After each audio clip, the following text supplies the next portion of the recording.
Hey, everybody, welcome to Chapter 6, The Hero Code. Now, this entire chapter is very much inspired by Admiral McRaven, who gave an amazing speech at a university called Make My Bet. Many of you have heard that speech. We're going to talk about it a little bit later. So let's get right into it, because when I tell you I love this book, if you have not read Admiral McRaven's The Hero Code, pick up that book. Like, read it after mine, but pick up that book, check it out. Because I promise you, it's the tremendous amount of information that you're going to get from it is phenomenal. Okay. So now let's get right to the presentation, guys, because I want you guys to walk away with amazing information today. So what's the definition of a hero? A hero is a person admired or idolized for courage, outstanding achievements, or noble qualities. Listen, every single one of you can be a hero. So we talk about the Hero Code. We talk about Admiral McRaven because he really got into what the Hero Code really meant. And he gave the Make My Bed speech. Now, this speech was like something like 17, 19 minutes long. It was given at a university, and he basically went into making your bed in the morning and why that's important. And believe it or not, little did he know that this would turn into a viral video that would like spread across the world, and it would lead to authoring this amazing book. So what basically Admiral McRaven is saying is that every accomplishment is an accomplishment. For instance, I got up here and I started to prepare myself to record this video. And in order to prepare myself, I had to do certain things. I had to, have my cup of coffee, because that's me. That's what I like to do. I had to check the microphones and test them out. I had to put the microphone on. These are very small accomplishments, but they are accomplishments that lead to the bigger thing. And so a lot of people in business, we have this particular habit of really thinking big, especially if you're a high-level entrepreneur, high-level achiever, you think big. And the important thing is that we don't forget that it takes a certain amount of steps to get to the big steps, right? To the big picture. And so the next thing that I put on here was do not belittle the small wins. Listen, celebrate the small wins. Hey, you wake up in the morning, you put your feet on the ground, celebrate the small wins. These small wins lead to a much bigger picture. And so when Admiral McRaven talked about making your bed in the morning, basically what he was saying was, if you don't make your bed in the morning, well, then you have skipped a small win. Therefore, you've already failed in your day. And this entire book is the truth about failure. And we want to show you how to avoid failure. What you'll notice is that we're in chapter 6, and we're still talking about you as an individual. We're still talking about the quality of your mindset. We're still talking about how you act and react. We're still talking about you. And so you'll realize that there's a significant amount of importance that goes into who you are as a human being. So when you wake up in the morning and you make your bed in the morning, according to Admiral McRaven and according to many other military members, they will tell you this is your first win of the day. You guys ever heard of the stub toe effect, right? This is you wake up in the morning, you're okay, maybe you're happy, maybe you're not, I don't care, doesn't matter. And you stub your toe on the little metal foot that holds your bed up, right? Or wood foot, or whatever your bed has holding you up.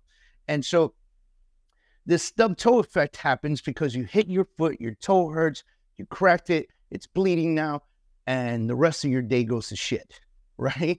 Because you allow that to happen, not because your stub toe affected your entire day and now dictates what happens for the rest of your day, but you're pissed off. And you're pissed off because not only did you hurt your foot, but you're going to feel that throbbing all day. There's going to be a constant reminder all day long that you stubbed your toe. Now, equate that to making your bed in the morning. Equate that to putting these pieces together. Equate that to the small wins, everything that you are able to accomplish in the morning. Now, there's a big conversation about what time people wake up in the morning. You guys see this all the time. I'm a rock star. I wake up at 2:30 in the morning. Look at me, check me out. I go to sleep at 7 p.m. and I wake up at 2 in the morning. And I'm like, yo, I can't do that. I got kids, right? Like my kids don't even get out of volleyball practice sometimes till 8:30 at night, which means that we have to go pick them up. We got to feed them. We got to make sure they get bathed. We got to make sure they get their homework done. We got to do all this stuff. So sometimes people can't go to bed till 11 o'clock at night. But does it affect their mornings? And so I'm a big proponent to waking up in the morning early. I will tell you that. I don't believe in sleeping in. I think if you force yourself sleeping in, you end up tired throughout the day. I do believe in taking care of yourself. So I do believe you need to listen to your body. When your body says you need rest, you better figure out a way to get rest, because if you don't, your body will let you know. Let me give you a great example. In 2019, I believe it was 2019 or 2018, we were putting together the Real Talk Conference. Real Talk Conference would be crazy. I think that year we had T.O. Terrell Owens coming in, and it was an incredible event. We had, a few hundred people showing up. It was in Miami. Cost me like $130,000 to put together. I mean, just absolutely insane. And when I put these conferences together, I'm all in, right? And so 2 days before the conference, my chest is hurting. I can't breathe. I feel like I'm having a heart attack. And so I get to the hospital and they check me out. Everything comes back normal, but I'm still like, you know what I mean? But at the same time, I still have my phone in my hand and I'm answering messages, I'm answering emails, and I'm still prepping. And the doctor comes up to me. She goes, "Let me ask you a question." I said, "Yes, ma'am." She said, "You stressed much?" I said, "Absolutely." She said, "I got a cure for that." She came back. She said, "Is it okay if we administer some medication, help you relax a little bit?" I said, "Absolutely." She said, "Sign here." I signed there. I was on my phone. I was working. I felt this warm feeling come through the IV, and she had dosed me with morphine. And she looked at me and she said, "If you don't relax for a little bit, you will have a heart attack." And so I only tell you that story, which, by the way, helped tremendously. I got some rest. I woke up the next day. I killed it. We had an amazing conference. You can look it up on YouTube. It was insane. It was so much fun. But I tell you that story because I believe you do have to take care of yourself. However, I also do believe you have to wake up early in the morning so you can have multiple small accomplishments, whether they be prayer, meditation, whether they be making your bed, brushing your teeth, taking your kids to school, just having a moment with them in the kitchen while they're having cereal or breakfast or whatever the case is. Instead of feeling that rush out the door, if you got up early enough to give yourself a little more time, then that time will provide you with peace, tranquility, efforts, wins. And by the time you pick up your first phone call to lead generate, or you check in for work, or you get to the office, or you've had so many small wins. So don't belittle the small wins. Celebrate them. Say, "Man, I'm glad I woke up early this morning at 5:30 or 6 o'clock in the morning. I made my bed. I took care of the bathroom. I put a load of laundry in. I woke up the kids. We were laughing in the kitchen together, made them some cool breakfast. They didn't, maybe you treated them this morning, you had a little extra time. Instead of cereal, you made them some eggs and stuff, right?" All these different things, they're worth celebrating, okay? So now let's really dig into the hero code. We're going to go through some of the topics that Admiral McRaven had put in his book. Again, this is an homage to Admiral McRaven and the hero code, his book. But let's talk about courage. So the first thing he talks about is courage. Listen, entrepreneurship is freaking scary. Running your own business is scary. Taking risks is scary. Even for those who find it tolerable, even for those who say, "Hey, I take risks. I do this. This is what I do." I've got a really great partner of mine. He is not afraid of taking risks. He will bite the bullet if necessary. If he took a risk and it didn't work out, hey, man, he eats it up alive, right? But it takes courage to do that. It takes courage to wake up in the morning and go do this entrepreneur ride.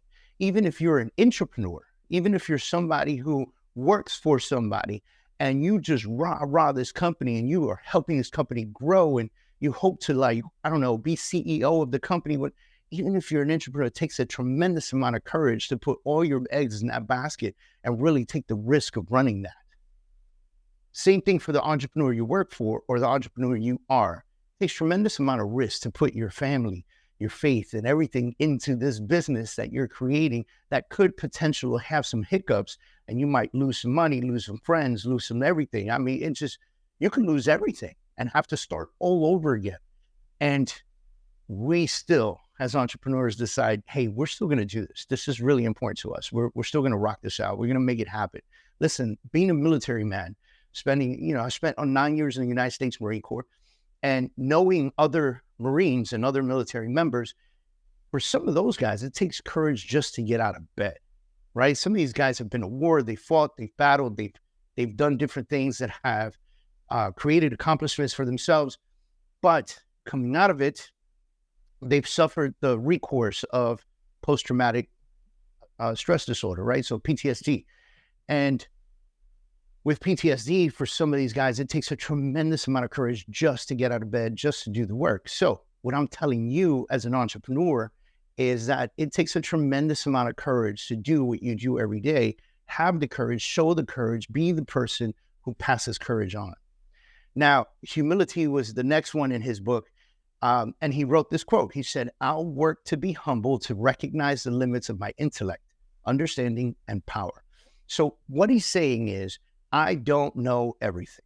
I'm not the king of it all. He's an admiral in the U.S. Navy, top ranking officer. It doesn't get higher than that. But he's humble enough to say, I don't know it all. So I will work on my humility. I will work to be humble, to recognize the limits. I have limits as a human being of my intellect, understanding, and power, because there are people around me that know better, that have better intellect, better understanding, and more power, and be able to take a step back and understand humility at that level. Now, I told you guys great stories in the book. For instance, I am not king of humility. I'm horrible at it. And it is something that I have to work on consistently. And amazingly enough, I've got great support around me that looks at me and reminds me to find my humility. And so I work on it consistently. And it's not, everybody doesn't, the hero has all these codes, right? Not everybody's a hero. We don't all wear capes. And so it's an opportunity to know what you need to work on in order to fall into the hero code. Sacrifice is the other one. Listen, we talked about the book. If you want those rock hard abs and you want that smoking hot body, you're going to sacrifice something. You sacrifice time in the gym. You're going to sacrifice foods you love and enjoy. I mean, I'm going to tell you right now, I work out 4 or 5 times a week, and I absolutely love cookies, donuts, cake. I mean, dude, I love sweets, man. Breads, I love them. Like, people are like, yo, if you cut the sweets into carbs, you can lose 10, 15 pounds. And I'm like, you know what? I don't know, right? I love my breads and stuff like that. But if I wanted to compete, if I wanted to have crazy rock hard abs for the summer, if I wanted to lose those 10, 15 pounds, I would have to show sacrifice there. Now, as an entrepreneur, you're going to find sacrifice in a lot of places. You're going to find sacrifice financially. You're going to find sacrifice in time. You're going to find sacrifice with your family. You're going to find sacrifice with the actual job that you are giving yourself to do to create your entrepreneurial journey. Now, those of you that are already operating at a high level, you know where your sacrifices are. Most of you choose to ignore the fact that they're actual sacrifices. And so what I would encourage you to do is understand what are the sacrifices and focus on being able to find the humility and the forgiveness and the perseverance to really push into that and really understand that if you are sacrificing time with your family, ask for their forgiveness, make sure they know, make sure they understand what you're doing, why you're doing it, make sure they're on your side, because it always works out better when they are, right? Integrity. So, hey, listen, all of us have heard the phrase, know, like, and trust. Now, when it comes to all the things that we're going to talk about now with the hero code, integrity to me is the most important part of it all, because I feel that honesty and truthfulness and being 100% to your word is worth everything. If your word is not your bond, you are not worth anything. This is the one thing. Like, you can work on courage, you can work on humility, you can try to work hard on understanding sacrifice. We'll talk about duty, forgiveness, and perseverance. But if you have no integrity, then all of this falls apart. It is the one domino that will take out the entire building, right? And so when you're building on the foundation of creating a strong business, you want to find the integrity to create something that people can believe in. They need to know you, they need to like you, and they need to trust you. Now let's get into know real quick. In the book, we talk about Grant Cardone saying money follows attention, right? People need to know who you are. You already know. You're reading this book, you're tracking this, you already know that you need to figure out all the methods to be in front of as many people as you can, especially in today's day and age. With everything that we have on social media, TV, billboards, print, magazines, everything, YouTube, everything, the internet in general, period. You need to be out there as much as possible so people can know you. Then you need to create as many relationships as possible so they can like you. Then you need to provide an amazing service or product so they can trust you. It's a very easy thing to do if you follow the methods of integral work and have tremendous amounts of integrity. Let's get into perseverance. So perseverance is very easy. Like, people say you have to persevere. You have to continue to do and do and do and do no matter what gets in your way, right? I talk about the gorilla effect, right? You're a big gorilla and you're just running, man. Brick wall in your way, right through it. Car in your way, pick it up, jump, throw it out the way. You keep moving, you keep moving, you keep moving, you keep moving. Be consistent. That's it. That's all. That is perseverance. Do something and do it for long periods of time so that it can create an effective, positive effect on your business, right? And so perseverance is super easy. Be consistent. That's it. That's all. Just be massively consistent in your business. All right. So duty, we go back to Grant Cardone. He says success is your duty, right? Now, success is 100% absolutely your responsibility. No one is going to give it to you. You do not deserve it. It is not yours to be taken. It is yours to be earned. And you have a duty to do it every single day. I talked about this in one of the last chapters. We talked about a good friend of mine, got on stage and talked about how important it is for you to become successful in this world. And he basically said, if you do not become successful in this world, then it will be extremely difficult for you to help other people. You can't help other people if you do not do the work necessary to become successful. Jay-Z said it in one of his songs. Some of you may be Jay-Z fans. I'm a big Jay-Z fan. Jay-Z said, I can't help the poor if I wanted them, right? So I got rich. That's the win-win, right?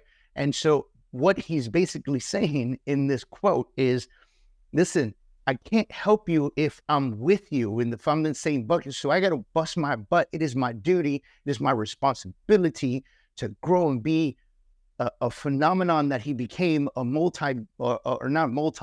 billionaire in his own right, in the music industry, in the fashion industry, and everything, and do what he does to create the jobs that he creates, to create the effects that he has, to move basketball teams into neighborhoods that would have never had basketball teams. Like, you have to think about how that affects the entire community and how, if he got rich, it would be the win-win. And so it's your duty, it's your responsibility to yourself, to your family, to your loved ones, to the people around you, to your community. It is absolutely your responsibility to be successful. Forgiveness can be a very difficult one for a lot of people. Now, a lot of people will have tremendous amounts of faith. They can figure out forgiveness pretty easily, and some of them can't. And so forgiveness is tough because when somebody does you wrong, which people will do you wrong, the more successful you become, the more people can't breathe in your airspace. Does that make sense? If you are on the rise and you continue to rise and you've put in the work to continue to rise in the atmosphere, and because you've put in the work, because you've done the exercise, because you've done the breathing, you could breathe in that atmosphere. And a lot of people who are grabbing onto your ankles, either trying to pull you down or come along for the ride, you will find that they can't breathe in that atmosphere and they will let go. Pop their parachutes open and fly back down to the ground. And you will be too far gone for them to connect with you. And they will say things, they will do things that will affect you. And you have to find forgiveness. And it says, Admiral McRaven again, no matter how great or how small the offense, I will forgive.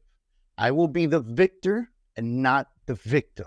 Now, this goes to social media too. If I can encourage everyone that's watching this training and reading this book to stop going to social media about everything that happens against them, their company, their friends, or whatever the case is. Listen, guys, you can be the victor and stand with who you believe, or you can be the victim and be on constant defense, always talking negatively about the people that talk negatively about you, your company, or whatever else. Ladies and gentlemen, it's like politics. The number one rule in politics is almost don't respond to the negativity that somebody else says. You respond in response. You do what you need to do. Show your wins through your success and show forgiveness to those who don't track. Now, I'm not saying, and this is a part of the book, I'm not saying to stand pat, let people screw you over. I'm saying don't let the bull crap that happens to you, that you have no control over, linger inside of you and create limits to your success by taking up your time, right? Now, this is from the book as well. I urge you to do whatever is necessary to find a way to forgive. Unleash yourself from the burden of negativity. The person or people you have not forgiven probably don't even think about you or the incident anymore. They've moved on with their lives while you stayed emotionally stuck, unable to grow. Forgiveness for forgiving others frees you up for better emotions, better ways of thinking, and better opportunities. Mostly, forgive yourself. Forgive yourself for all the dumb stuff that you've done. Forgive yourself for all the ridiculous things that you've said and in mistreating others. Today is a new day. Tomorrow is yours to invent. Your future is waiting for you. Play by the hero code and be a real life hero. Thank you for tuning in. Promise you, we're going to get into some serious meat and potatoes coming up. We're going to be talking about foundation work, your standard operating procedures, and so much more. Keep trading, keep working, keep reading this book. This is going to be amazing for you and your business, and I'm excited that you're doing it.